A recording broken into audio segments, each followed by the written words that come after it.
नमः चंडिकायै। श्रीमद्देवी भागवत महापुराण द्वितीय स्कंध का 9वां अध्याय। सर्प के काटने से प्रमदौरा की मृत्यु, रुरु द्वारा अपनी आधी आयु देकर उसे जीवित करना, मणि मंत्र औषधि द्वारा सुरक्षित राजा परीक्षित का 7 तल वाले भवन में निवास करना। परीक्षित बोले, हे सचिव वृंद, इस प्रकार कामासक्त होकर रुरु मुनि अपने आश्रम में सो गए। तब उनके पिता ने उन्हें दुखी देखकर पूछा, हे रुरु, तुम इतने उदास क्यों हो? कामातुर रुरु ने अपने पिता से कहा, महर्षि स्थूलकेश के आश्रम में प्रमदौरा नाम की एक कन्या है। मैं चाहता हूं कि वह मेरी पत्नी बन जाए। उस प्रमति ने महामुनि स्थूलकेश के पास शीघ्र जाकर उन्हें प्रसन्न तथा अपने अनुकूल करके उस सुंदर कन्या की याचना की। महामुनि स्थूलकेश ने यह वचन दे दिया कि किसी अच्छे मुहूर्त में कन्यादान दूंगा। अब उस वन में वे दोनों विवाह की सामग्री का प्रबंध करने लगे। इस प्रकार उस तपोवन में समीप में ही रहकर प्रमति और स्थूलकेश दोनों महात्मा विवाहोत्सव की तैयारी करने लगे। उसी अवसर पर वह कन्या अपने घर के आंगन में खेल रही थी। तभी एक सोए हुए सर्प से उस सुनैनी का पैर छू गया। स्पर्श होते ही सर्प ने उसे डस लिया और वह सुंदरी कन्या मर गई। तब मृत्यु को प्राप्त हुई प्रमदौरा को देखकर वहां कोलाहल मच गया। सभी मुनि जुट गए और शोक से ग्रस्त होकर रोने लगे। पृथ्वी पर प्राणहीन होकर पड़ी हुई अत्यंत तेज से देदीप्यमान उस कन्या को देखकर उसके पिता स्थूलकेश अत्यंत दुखित होकर रुदन करने लगे। उस समय करुण क्रंदन सुनकर रुरु भी उसे देखने के लिए आए। उन्होंने उस मृत पड़ी सुंदरी को सजीव जैसी देखा। स्थूलकेश तथा अन्य श्रेष्ठ मुनियों को रुदन करते देखकर रुरु मुनि उस स्थान से बाहर आकर के विरहाकुल होकर रोने लगे। वे कहने लगे, अहो, प्रारब्ध ने ही मेरे सुख के विनाश के लिए ही यह अत्यंत विचित्र सर्प भेजा था। यह निश्चित ही मेरे दुख का कारण है। अब मैं क्या करूं? कहां जाऊं? मेरी प्राण प्रिया तो मर गई। अब मैं अपनी इस प्रिया से विलग होकर जीना नहीं चाहता।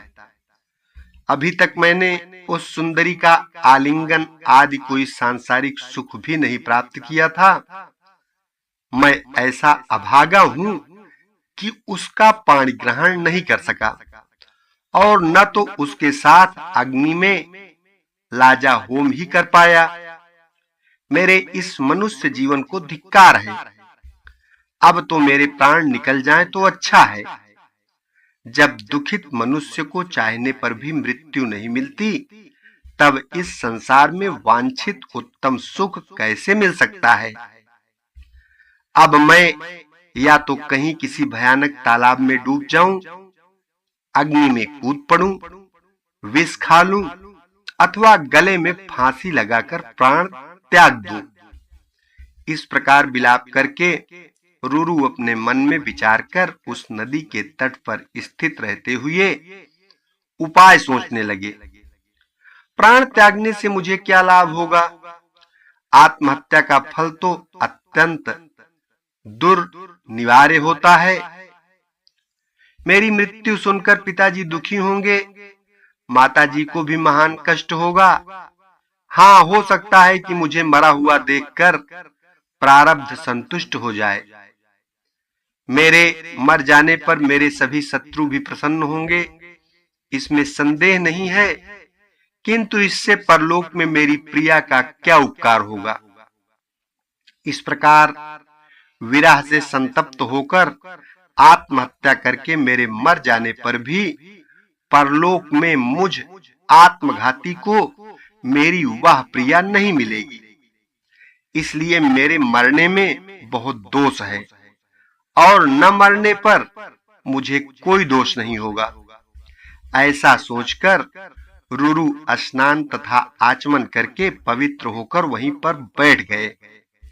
इसके बाद उस मुनि ने हाथ में जल लेकर यह वचन कहा, यदि मेरे द्वारा देवाराधन आदि कुछ भी पुण्य कर्म संपादित किया गया हो, यदि मैंने श्रद्धा पूर्वक गुरुओं की पूजा की हो, हवन जप एवं तप किया हो, समस्त वेदों का अध्ययन किया हो, गायत्री की उपासना की हो और सूर्य की आराधना की हो, तो उस पुण्य के प्रभाव से मेरी प्रिया जीवित हो जाए। यदि मेरी प्रिया जीवित नहीं होगी तो मैं प्राण त्याग दूंगा। ऐसा कहकर देवताओं का ध्यान करके उन्होंने वह जल जमीन पर छोड़ दिया। राजा बोले, तदनंतर इस प्रकार अपनी भार्या के लिए विलाप कर रहे उन दुखित रुरु के पास एक देवदूत आकर यह वाक्य बोला। देवदूत बोला, हे ब्राह्मण, ऐसा साहस मत कीजिए। आपकी मरी हुई प्रियतमा भला कैसे जीवित हो सकेगी? गंधर्व और अप्सरा की इस सुंदर कन्या की आयु समाप्त हो चुकी थी, जिससे यह अविवाहिता ही मर गई। अतः अब आप किसी अन्य शुभ अंगों वाली कन्या का वरण कर लीजिए। हे हतबुद्धि, आप क्यों रो रहे हैं? इसके साथ आपका कैसा प्रेम है? रुरु बोले, हे देवदूत, मैं किसी अन्य सुंदरी का वर्ण नहीं करूंगा। यदि यह जीवित हो जाती है तो ठीक है, अन्यथा मैं इसी समय अपने प्राण त्याग दूंगा। राजा बोले, उन मुनि का यह हठ देखकर देवदूत ने प्रसन्न होकर तथ्यपूर्ण, सत्य तथा मनोहर वचन कहा। हे विप्रेंद्र, देवताओं के द्वारा इसका पूर्व विहित उपाय मुझसे सुनिए। आप अपनी आयु का आधा भाग देकर अपनी परमद्वारा को शीघ्र ही जीवित कर लीजिए। रुरु बोले, मैं निसंदेह अपनी आयु का आधा भाग इस कन्या को दे रहा हूं। अब मेरी प्रियतमा के प्राण वापस आ जाएं और यह उठकर बैठ जाए। उसी समय विश्वावसु अपनी पुत्री परमद्वारा की मृत्यु जान करके स्वर्गलोक से विमान द्वारा शीघ्र ही वहां आ गए।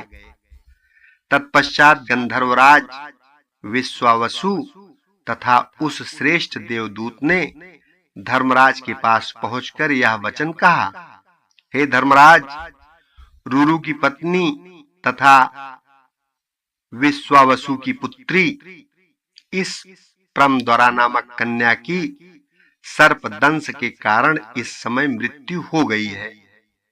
हे सूर्य तनय, इसके वियोग में मरण के लिए उद्यत मुनि रुरु की आधी आयु तथा उनकी तपस्या के प्रभाव से यह कोमलांगी जीवित हो जाए। धर्मराज ने कहा, हे देवदूत, यदि तुम ऐसा चाहते हो तो उसकी आधी आयु से विश्वावसु की यह कन्या जीवित होकर उठ जाए और तुम जाकर इसे रुरु को समर्पित कर दो। राजा बोले, धर्मराज के ऐसा कह देने पर देवदूत ने जाकर परमद्वारा को जीवित करके शीघ्र ही रुरु को समर्पित कर दिया और तत्पश्चात रुरु ने किसी शुभ दिन उसके साथ विधान पूर्वक विवाह कर लिया। इस प्रकार उपाय का आश्रय लेकर मृत परमद्वारा को भी जीवित कर लिया गया था। अतः मणि, मंत्र और औषधियों के विधिवत प्रयोग द्वारा प्राण रक्षा के लिए शास्त्र सम्मत उपाय अवश्य किया जाना चाहिए। मंत्रियों से यह कहकर उत्तम रक्षकों की व्यवस्था करके एक 7 तल वाला उत्तम राजभवन बनवाकर उसी क्षण उत्तरापुत्र परीक्षित अपने मंत्रियों के साथ उस पर चढ़ गए। उस भवन की सम्यक सुरक्षा के लिए मणि मंत्रधारी वीरों को नियुक्त किया गया और इसके बाद राजा ने गौर मुख मुनि को गविजात के पास उन्हें प्रसन्न करने के उद्देश्य से भेजा और कहलाया कि वह मुझ सेवक का अपराध बार बार क्षमा करें। तत्पश्चात राजा ने मंत्र प्रयोग में निपुण ब्राह्मणों को रक्षा कार्य निमित्त चारों ओर नियुक्त कर दिया। एक मंत्रिपुत्र वहां नियुक्त किया गया जिसने महल के चारों ओर हथियारों का घेरा स्थापित कराया ताकि विशेष रूप से रक्षित उस महल पर कोई चढ़ न सके। महल के भीतरी वायु का भी संचरण नहीं हो पाता था क्योंकि उसका प्रवेश सर्वथा वर्जित था। राजा वहीं स्थित रहकर भोजन आदि करने लगे। वहीं पर रहते हुए स्नान एवं संध्या आदि कार्यों से निवृत्त होकर राजा मंत्रियों से मंत्रणा करते तथा साप के दिन गिनते हुए समस्त राजकार्यों को संचालित करते थे। इसी बीच किसी कश्यप नामक एक मंत्र विशेषज्ञ ब्राह्मण ने सुना कि राजा परीक्षित को सर्प द्वारा काटे जाने का शाप प्राप्त हुआ है।